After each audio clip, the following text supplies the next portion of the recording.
மு.க. ஸ்டாலினை ஒரு விஜய் வந்து முதலமைச்சரான ஒரு வீட்டுக்கு போய் சந்திச்சது, அது முன்கூட்டியே சொல்லி சந்திச்சாங்களா? இல்ல தெரியாம முன்கூட்டியே சொல்லி தான் சம்மதம் வாங்கி தான் சந்திச்சிருப்பாங்க. ஆனா இவரு போறாரு, இவரு வந்து போய் சந்திக்கிறாரு. இப்ப இவரு வந்து ஒரு நல்ல மாதிரி ஆக்டிங் கொடுக்காருன்னு வச்சுக்கோங்களேன். அவரு என்ன பண்ணாரு, இதை விட பெரிய ஆக்டிங் அவரு பண்ணிட்டாரு. இவரு கமலஹாசன் மாதிரி நடிச்சுட்டு போனாரு பேன்ட்டு. அவரு சிவாஜி கணேசன் மாதிரி நடிச்சு விட்டாரு. அவரு இவர் கையை பிடிச்சு கூப்பிட்டு போயிட்டாரு. கூப்பிட்டு போய் அவரு ஒரு ஆக்டிங்க கொடுத்துட்டாரு. இதுல என்னன்னா, இது ஒரு காமெடி சொல்றேன். நான் சொல்றேன், மு.க. ஸ்டாலின் வந்து விஜயை சந்திச்சிருக்க கூடாதுங்கிறதான் என்னுடைய நிலைப்பாடு. விஜயை சந்திச்சிருக்க கூடாது. என்னுடைய கட்சிய என்னை விட என்ன விமர்சித்திருந்தா கூட பரவாயில்ல.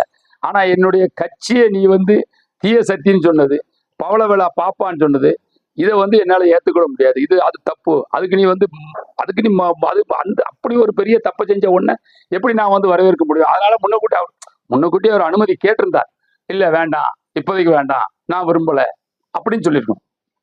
ஆனா அதை செய்யாம இவர் அவரை கையை பிடிச்சு கூட்டு போனது, இது கொஞ்சம் திமுக காரங்களுக்கோ மற்ற பொதுவான மனுஷங்களுக்கே கொஞ்சம் தப்பா தான் தெரியுது. ஏன்னா ரொம்ப நல்லவனா இருக்கக்கூடாது. ரொம்ப நல்லவனா நீ இருந்தா, வைரமுத்து சொன்ன மாதிரி, ரொம்ப நல்லவனா நீ இருந்தா ஊரே தோளில் ஏறி நிற்கும். வல்லவனா நீ இருந்தா ஊரே தோல்ல தூக்கி வைக்கும். இன்னைக்கு பாருங்க, நீங்க நல்லவனா இருந்த உடனே அவன் அவன் வந்து தீய சத்தின்னு சொல்லுவான், பவளவளா பாப்பான்னு சொல்லிட்டு வந்து அவன் வந்து சந்திச்சுட்டு போவான். சந்திக்கலாமா? நம்ம கட்சி ஒரு திமுக காரனுக்கு எப்படி வலிக்கும்?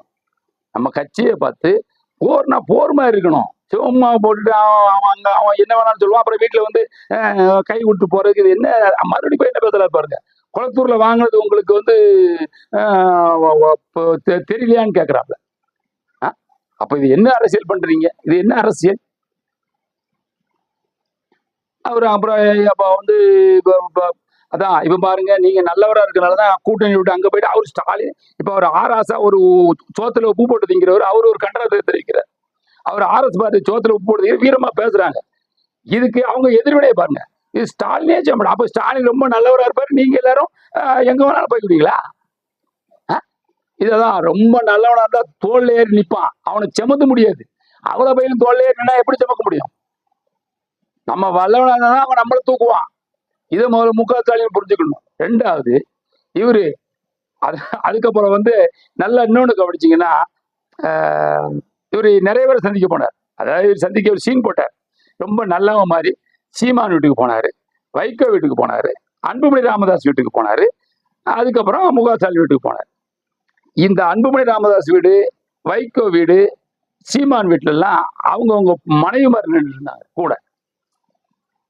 இதுல வைகோ ஒரு படிக்கு மேல போய் அவங்க வீட்டுல மனைவி நின்னாங்க. அவங்க சொந்தக்காரெல்லாம் வந்து ஒரு அம்மா வந்து இப்படி பண்ணுது, ஒரு அம்மா காலில் விழுது. இவரும் அப்படி பண்றாரு. இவரு அந்த அம்மா பண்ற மாதிரி இப்படி பண்ற, அந்த அம்மா காலை விழுந்து நீ திருப்பி காலில் விழ வேண்டியதானே?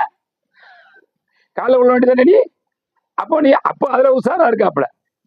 அதுக்கப்புறம் இவர் அதே மாதிரி இளைஞர் மு.க. ஸ்டாலின் வீட்டுக்கு போகும்போது ஒரே ஒரு பாருங்க, நல்லா கவனிச்சு பார்த்தீங்கன்னா தெரியும். அந்த துர்கா ஸ்டாலின் அந்த அம்மா வந்து அவங்க வந்து நிக்கல. அவங்க வந்து இது மு.க. ஸ்டாலின் கூட வந்து நிக்கல. எனக்கு இதை பார்க்கும்போது எனக்கு அந்த கபாலி படத்துல வர்ற அந்த சீன் தான் ஞாபகத்துக்கு வந்துச்சு. ஏடா, நீ முதலமைச்சர் ஆன உடனே வந்து இங்க வந்து எல்லாரும் சந்திக்கிற மாதிரி நீ சீன் போடுவ. முன்னாடி மற்ற அரசியல்வாதி மனைவி மாதிரி நான் வந்து முன்னாடி நிப்ப நினைச்சியாடா?